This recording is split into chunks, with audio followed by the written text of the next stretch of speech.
রাষ্ট্র নিয়ে, রাষ্ট্রের গন্তব্য নিয়ে, রাষ্ট্রের প্র্যাকটিস নিয়ে কোনো গভীর আলাপ নাই। আমরা শুনেছিলাম যে আমাদের এই ফ্ল্যাটগুলোতে একটি করে ওয়াশিং মেশিন এবং মাইক্রো ওভেনও দেওয়া হবে। এই পর্দা, মাইক্রো ওভেন এবং ওয়াশিং মেশিনগুলো আপনার মাধ্যমে পাওয়ার জোর দাবি জানাচ্ছি।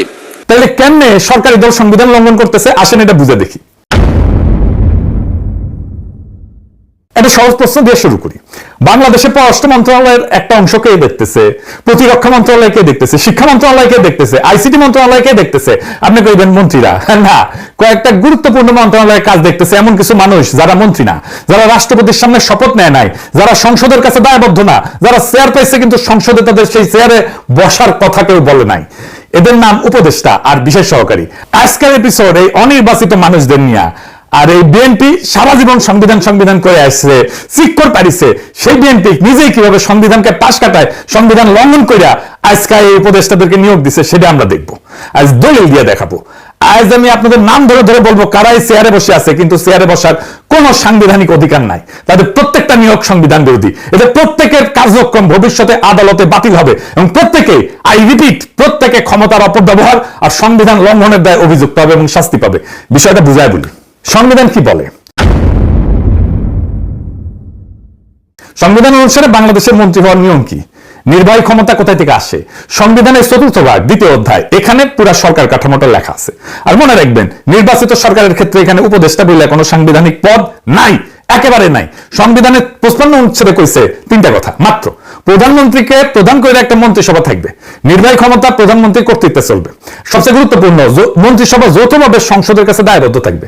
শেষ লাইনটা মাথায় রাখেন, সংসদের কাছে দায়বদ্ধ। এটাই গণতন্ত্রের প্রাণ। মন্ত্রী যা করবে তার জবাব তাকে সংসদে দিতে হবে, জনগণের প্রতিনিধিদের কাছে দিতে হবে। এবার আসি সবচেয়ে জরুরি অনুচ্ছেদ, অনুচ্ছেদ ৫৬(২).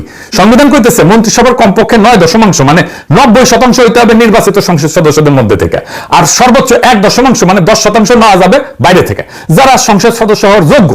এই ১০%কেই আমরা বলি টেকনোক্র্যাট কোটা। খেয়াল করেন একটা মজার ব্যাপার, টেকনোক্র্যাট শব্দটা সংবিধানে কিন্তু নাই, একবারও নাই। এই ৫৬(২) এই বিধানটাই হলো টেকনোক্র্যাটের একমাত্র সাংবিধানিক রূপ। তো মানে কি দাঁড়াইলো? সংবিধান নির্বাচিত না এমন কাউকে মন্ত্রিসভায় বসানোর একটাই রাস্তা রাখছে, মাত্র একটা। তাকে ১০% কোটার মন্ত্রী বা প্রতিমন্ত্রী বানাইতে হবে, তাকে রাষ্ট্রপতির সামনে শপথ নিতে হবে, আর তাকে সংসদের কাছে দায়বদ্ধ থাকতে হবে। এর বাইরে কোনো পথ নাই। বাংলার লুথার কিং এই সব কিছুকে অস্বীকার করিয়া, লঙ্ঘন করিয়া, অসাংবিধানিক ভাবে ৪ ধরনের মানুষরে সে মন্ত্রী মর্যাদা দিছে। আসেন সেটা বুঝে দেখি। বাংলার লুথার কিং এর সরকারের মন্ত্রী আর প্রতিমন্ত্রী মর্যাদায় বসে থাকা অনির্বাচিত মানুষগুলা কারা? ৪ রকম। এই ৪টা শ্রেণী আলাদা করে বোঝা জরুরি, কারণ সব এক না। প্রথম শ্রেণী হইতেছে টেকনোক্র্যাট। এরা শপথ নিছে, সংবিধানের ১০% কোটার মধ্যে আছে, এরা বৈধ, এদের নিয়ে আমার কোনো অভিযোগ নাই। এর মধ্যে আমার প্রিয় রজার খলিলও আছে। দ্বিতীয় শ্রেণী, এরা মন্ত্রী আর প্রতিমন্ত্রী মর্যাদা পাইছে, মন্ত্রণালয় পাইছে, কিন্তু শপথ নেয়নি। তৃতীয় শ্রেণী বিশেষ সহকারী, এরাও প্রতিমন্ত্রী মর্যাদা পাইছে কিন্তু শপথ নেয়নি। ৪ নম্বর শ্রেণী, প্রফেসর ইউনূস তার অন্তর্বর্তীকালীন সরকারের সময় প্রতিমন্ত্রী মর্যাদা দিয়ে গেছিলেন, সেটারে তারেক রহমান নির্বাচিত সরকারের সময় চালু রাখছে, যেমন বিডার আশিক চৌধুরী। এই ৪টা শ্রেণী মাথায় রাখেন। আমি এবার একটা একটা করে নাম ধরে যাব। টেকনোক্র্যাট করে ৩ জন আছে, ২ জন পূর্ণমন্ত্রী, ১ জন প্রতিমন্ত্রী। একজন হচ্ছে রজার খলিল, পররাষ্ট্রমন্ত্রী, ইনি আগে উনি সরকারের জাতীয় নিরাপত্তা উপদেষ্টা ছিলেন, আপনারা জানেন। ২ নম্বর মোহাম্মদ আমিনুর রশিদ, পূর্ণমন্ত্রী। ৩ নম্বর আমিনুল হক, প্রতিমন্ত্রী, সাবেক ফুটবলার। এই ৩ জন রাষ্ট্রপতির কাছে শপথ নিছে। সংবিধানের ৫৬(২) কোটার মধ্যে এই ৩ জন পড়ে। ৩ জন মানে ৪৯ সদস্যের মন্ত্রিসভার ১০% নিচে, সম্পূর্ণ বৈধ। এদের নিয়ে আমার কোনো প্রশ্ন নাই, কোনো অভিযোগ নাই, বরং বলবো এটাই সঠিক পথ। সংবিধান যে রাস্তা দেখাইছে, এরা সে রাস্তায় আসছে। কিন্তু এখন এসেছে আসল কাহিনী, যারা এই রাস্তায় আসেনি, সংবিধান ভাঙছে, তারা কারা? যারা শপথ নেয়নি অথচ মন্ত্রণালয় পাইছে, পুরা ১০ জন উপদেষ্টা, মন্ত্রী আর প্রতিমন্ত্রী মর্যাদা। আসে নাম ধরে শুনি। ৫ জন পাইছে পূর্ণমন্ত্রী মর্যাদা, চাঁদ আব্বাস রাজনৈতিক উপদেষ্টা, নজরুল ইসলাম খান রাজনৈতিক উপদেষ্টা, রুহুল কবির রিজভী রাজনৈতিক উপদেষ্টা, ইসমাইল জাবিউল্লাহ জনপ্রশাসন, রাশেদ আল মাহমুদ তিতুমির অর্থ পরিকল্পনা, আর ৫ জন পাইছে প্রতিমন্ত্রী মর্যাদা। এইগুলো পূর্ণমন্ত্রী মর্যাদা। হুমায়ুন কবির পররাষ্ট্র মন্ত্রণালয়, দুর্যোগ ব্যবস্থাপনা, ত্রাণ আর বেসামরিক বিমান পরিবহন। ব্রিগেডিয়ার জেনারেল অবসরপ্রাপ্ত শামসুল ইসলাম, প্রতিরক্ষা মন্ত্রণালয়। কসা জায়েদ, পলিসি অ্যান্ড স্ট্র্যাটেজি। মাহদি আমিন, শিক্ষা এবং প্রবাসী কল্যাণ, শ্রম এবং কর্মসংস্থান। রিয়ানা সিব আসাদ, ডাক, টেলিযোগাযোগ, আইসিটি, বিজ্ঞান এবং প্রযুক্তি। পররাষ্ট্র, প্রতিরক্ষা, শিক্ষা, আইসিটি, অর্থ পরিকল্পনা, এগুলো কি পরামর্শ দেওয়ার মন্ত্রণালয়? এগুলো রাষ্ট্র মেরুদণ্ড, মূল নির্বাহী মন্ত্রণালয়। আর এই মন্ত্রণালয়ের কাজ দেখতেছে এমন মানুষ যারা মন্ত্রী না, যারা শপথ নেয়নি। এবার তৃতীয় শ্রেণী, এর সঙ্গে যোগ হয়েছে প্রতিমন্ত্রী মর্যাদার সহকারী বিজনকান্তি সরকার, প্রতিমন্ত্রী মর্যাদা, হিন্দু বৌদ্ধ খ্রিস্টান সংখ্যালঘু বিষয়ক বিশেষ সহকারী, আবার সে বিএনপি চেয়ারম্যান উপদেষ্টা। 2 নম্বর তানভীর গনি, প্রতিমন্ত্রী মর্যাদা, বিনিয়োগ এবং পুঁজিবাজার বিষয়ক। ওসিরিস গ্রুপ নামে একটা এশিয়ান বিনিয়োগ কোম্পানির চেয়ারম্যান সে। আশিক চৌধুরী, প্রতিমন্ত্রী মর্যাদা, বিডার বেজার নির্বাহী চেয়ারম্যান। এই আশিক চৌধুরী প্রতিমন্ত্রী মর্যাদা প্রথম দিছিল ইউনূসের অন্তর্বর্তী সরকার 2025 সালের এপ্রিলে।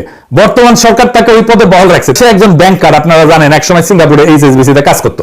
মিলাই দেখেন, প্রতিমন্ত্রী মর্যাদার 3 জন বিশেষ সহকারী শপথহীন, আরো 2 জন বিশেষ সহকারী আছে যারা সচিব আর গ্রেড 2 মর্যাদা, মন্ত্রী মর্যাদা নেয়, তাই আমি হিসাবে ধরলাম না। এখন আসেন যোগ করি, ক্যালকুলেটর হাতে নেন। শপথ নেওয়া মন্ত্রিসভা 25 জন মন্ত্রী, 24 জন প্রতিমন্ত্রী, মোট 49 জন, তাই তো? এর সঙ্গে যোগ করেন 10 জন উপদেষ্টা, মন্ত্রী আর প্রতিমন্ত্রী মর্যাদা, 3 জন প্রতিমন্ত্রী মর্যাদার বিশেষ সহকারী। তাহলে মন্ত্রী প্রতিমন্ত্রী মর্যাদায় বসে থাকা মোট মানুষ 49 যোগ 10 যোগ 3 দাঁড়াইল 62 জন। অনির্বাচিত কতজন? 3 জন টেকনোক্র্যাট, 10 জন উপদেষ্টা, 3 জন বিশেষ সহকারী, মোট 16 জন। 16 ভাগ 16 জন 62 জনের কত পার্সেন্ট? 26%।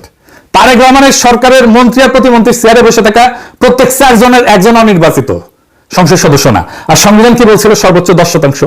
10%-এর জায়গায় 26%। এর মধ্যে 3 জন অন্তত শপথ নিছে, বাকি 13 জন, 10 উপদেষ্টা আর 3 বিশেষ সহকারী শপথই নেয়নি।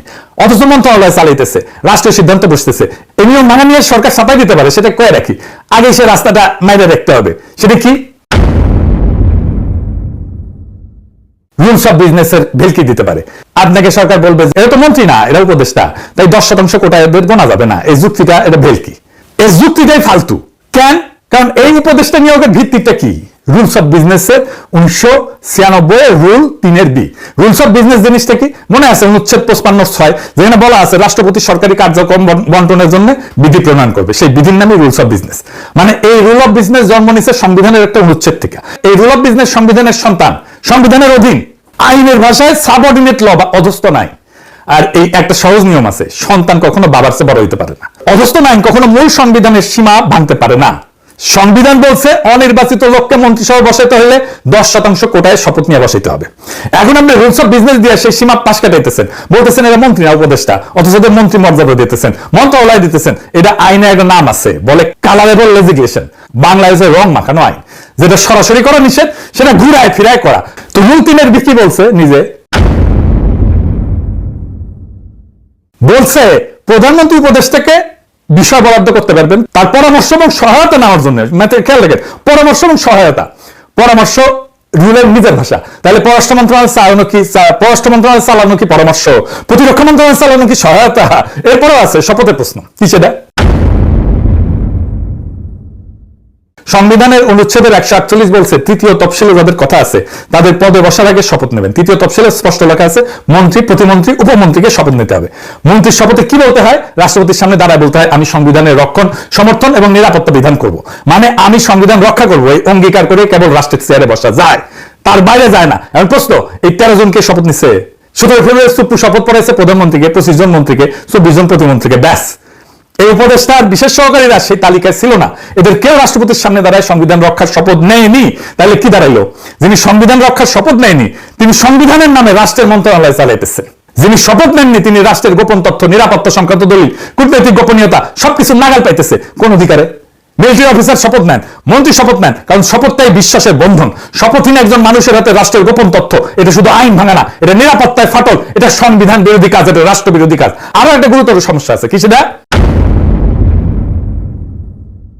কল্পনা করেন একজন উপদেষ্টা একটা ভয়ঙ্কর ভুল সিদ্ধান্ত নেন। মানুষের তো ভুল হইতেই পারে, তাই না? ম্যান ইজ মর্টাল, মানুষ মাত্র ভুল। তারপরে ধরেন ভুল করলো, দেশের ক্ষতি হইলো, তাকে এখন তার কাছে কে জবাব চাইবে? মন্ত্রী হলে সংসদের দ্বারা জবাব দিতে হতো, বিরোধী দল প্রশ্ন তুলতো। এটা অনুচ্ছেদের 55(3) সংসদের কাছে দায়বদ্ধতা। এটা উপদেষ্টা তো মন্ত্রিসভার সদস্যই না, শপথও নেয়নি। তাহলে সংসদ থেকে কিসের ভিত্তিতে দেখবে? কিসের ভিত্তিতে জবাবদিহি করা হবে? রাষ্ট্রের প্রশাসনের শৃঙ্খলটা কি? সচিব দায়বদ্ধ মন্ত্রীর কাছে, মন্ত্রী দায়বদ্ধ সংসদের কাছে, সংসদ দায়বদ্ধ জনগণের কাছে, উপদেষ্টা এই পুরা শৃঙ্খলের বাইরে। ক্ষমতা ভোগ করতেছে মন্ত্রী, দায় নিতেছেন না, কিচ্ছু না। কি মজা, মজাই মজা। বাচ্চা পয়দা করবা, বাপ মায়ের দায়িত্ব নিবা না, ক্ষমতা আছে, জবাবদিহিতা নাই। সরকারকে একটা ফাইনাল প্রশ্ন করা উচিত ছিল সংসদে, এই উপদেষ্টার আসলে কি, দুইটার একটা উত্তর দিবেন। যদি বলেন এরা নিছক পরামর্শ দেয়, তাইলে পররাষ্ট্র প্রতিরক্ষা শিক্ষা মন্ত্রণালয়ের পূর্ণ দপ্তরের হাতে কেন? পরামর্শদাতাকে তো মন্ত্রণালয় বন্টন করা যায় না, পরামর্শদাতাকে কেন মন্ত্রণালয় বন্টন করে গেজেট করতে হইলো? আর যদি বলেন এটা কার্যত মন্ত্রী, তাইলে 56-2 10% কোটা কোথায়, শপথটা কোথায়? দেখেন, দুইটা উত্তরে কোনোটাই সরকার দিতে পারবে না। বেরোনোর কোনো দরজা নাই। কিন্তু নাসিরুদ্দিন হজ্জা 2 কেজি মাংস কিনে আনিছিল বাসাত, বলে বলছে পাকাও মাংস, পাকাও ভালো করিয়া, মজা করিয়া যেন খেতে পারে। বউ পাকায় সেকতে গেছে, একটু এতই ভালো হয়েছে রান্না যে সেকতে সেকতে পুরো রেখে ফেলছে। এখন হজ্জা খাইতে এসছে, বউ মাংস দেয় না, তো হজ্জা জিগায় 2 কেজি মাংস কিনেছিলাম, ওটা কই? বউ কয় বিড়ালে খাইছে। তো হজ্জা বিড়াল ধরে এনে পাল্লাই তুলিছে, জামাতের পাল্লা আর কি, বুঝেছাও? এই যে এটা দেখে বিড়ালের ওজন 2 কেজি। হজ্জা কইতেছে এইটা যদি বিড়াল হয় তাহলে মাংসটা কই, আর এটা যদি মাংস হয় তাহলে বিড়ালটা কই? এইটা যদি টিকটকের কথা হয় তাহলে 10% বেশি কেন? আর যদি নিছক উপদেষ্টা হয় যে পরামর্শ দিবে, তাহলে মন্ত্রণালয়ের দায়িত্ব কেন তাদের উপরে? এবার আসল মজা, বিএনপির ভণ্ডামিটা ধরাই দিই। এই দলটা বিএনপি সারা জীবন কি করে আসছে, সংসদে কি করেছিল? সংবিধান সর্বোচ্চ আইন, সংবিধানের বাইরে যাওয়া যাবে না, গণভোট মানে না, সংবিধানের দোহাই দিয়া। হাসিনা সে 72 সংবিধানের উপরে কেমন প্রেম দেখেন, মুখেই কথার, কামে কি করে? কামে 10 জন উপদেষ্টা মন্ত্রী মর্যাদায়, মন্ত্রণালয় সহ, তার সঙ্গে 3 জন প্রতিমন্ত্রী মর্যাদায় বিশেষ সহকারী, সবাই শপথহীন, সবাই দায়বদ্ধতার বাইরে, সবাই সংবিধানের বাইরে। তাহলে বিএনপির সংবিধান প্রেম কি আসলেই প্রেম? তা তো না। এমন কেউ কইবেন যে দাদা ইউনূস সরকারের তো পুরোটাই উপদেষ্টা ছিল, তখন এই কথা কমনি কেন? ভালো প্রশ্ন, উত্তরটা পরিষ্কার। ইউনূসের উপদেষ্টারা সংবিধানের পদে বসছিলেন, তত্ত্বাবধায়ক ব্যবস্থা সংবিধানে লেখা ছিল, তারা রাষ্ট্রপতির সামনে শপথ নিছিলেন, আর তখন তো সংসদে ছিল না। তাই 90 এবং 10% কোটার প্রশ্ন ছিল না, সেটা ছিল নির্বাচন করানোর জন্য একটা ব্যতিক্রমী সেতু সরকার। সেজন্য বলি আমরা অন্তর্বর্তীকালীন সরকার। কিন্তু তারেক রহমানের সরকার স্বাভাবিকভাবে নির্বাচিত সরকার, এখানে পুরো সংসদ আছে, মন্ত্রিসভা আছে, আর তার পাশাপাশি রুলস অফ বিজনেস দিয়ে শপথহীন উপদেষ্টা বসানো হইতেছে মন্ত্রণালয় সহ। এরই পার্থক্য। নাম এক, উপদেষ্টা কিন্তু একটা সংবিধানের ভিতরের জিনিস, আর একটা সংবিধান পাশ কাটার বাইরের জিনিস। তারেক রহমানেরটা সংবিধানের একটাই পথ রাখছিল, সর্বোচ্চ 10% অনির্বাচিত কোটায় শপথ সহ, দায়বদ্ধতা সহ। আর বাস্তবে কি হলো? মন্ত্রী প্রতিমন্ত্রীর চেয়ারে প্রায় 26% অনির্বাচিত, প্রত্যেক 4 জনে একজন, তাদের 13 জন শপথই নেয়নি। কিন্তু পররাষ্ট্র থেকে প্রতিরক্ষা, শিক্ষা থেকে আইসিটি, সব মন্ত্রণালয়ে কাজ দেখতেছে। রুলস অফ বিজনেস নামের একটা অধস্তম আইন দেয়া, সংবিধানের সীমা লঙ্ঘন করে পাশ কাটায় উপদেষ্টা বসানো হয়েছে। উপদেষ্টা বানায় মন্ত্রীর মর্যাদা দিয়ে, মন্ত্রণালয় দিয়ে, কিন্তু শপথ ছাড়া, দায়বদ্ধতা ছাড়া। এটা ছোট কোনো ব্যাপার না, এটা গণতন্ত্রের ভিত্তিতে ফাটল ধরছে।